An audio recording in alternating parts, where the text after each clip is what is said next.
মা যেন পশ্চিমবঙ্গের শিক্ষা ব্যবস্থায় যে অনাচার চলছে, যে অবিচার চলছে, 26,000 লোকের চাকরি চলে যাওয়া হোক, বা এই যে দিনের পর দিন এসএসসি না হওয়া হোক, বা আমাদের যারা চাকরি প্রার্থী তাদেরকে এই শীতের ঠান্ডায় কলকাতার রাস্তায় আন্দোলনরত অবস্থায় থাকা হোক, বাঙালিকে যেন মা এই কালো সময় থেকে মা যেন মুক্তি দান করে, মুক্তি প্রদান। ছাত্রছাত্রীদের উদ্দেশ্যে কেন্দ্রীয় শিক্ষা প্রতিমন্ত্রী কি বলবেন?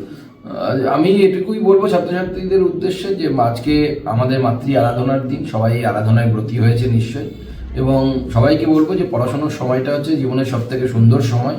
সবাই চেষ্টা করো যাতে যেটা ভালো লাগে সেটাকে খুব মন দিয়ে করতে। কারো পড়াশুনো ভালো লাগতে পারে, কারো হয়তো আঁকা ভালো লাগতে পারে, কিন্তু যে কোনো গান বাজনা হোক, আঁকা হোক, বা কোনো বাদ্যযন্ত্র শেখার বিষয়ে থাকতে পারে, বা অন্য কোনো প্রতিভা হোক, যার যেটা ভালো লাগে সেই বিষয়টি নিয়ে সবাই যেন মন দিয়ে আমরা করি, এবং আমরা ভারতবর্ষকে, এই দেশকে যেন সামনের দিকে এগিয়ে নিয়ে যাই, বাংলাকে যেন সামনের দিকে এগিয়ে নিয়ে যাই।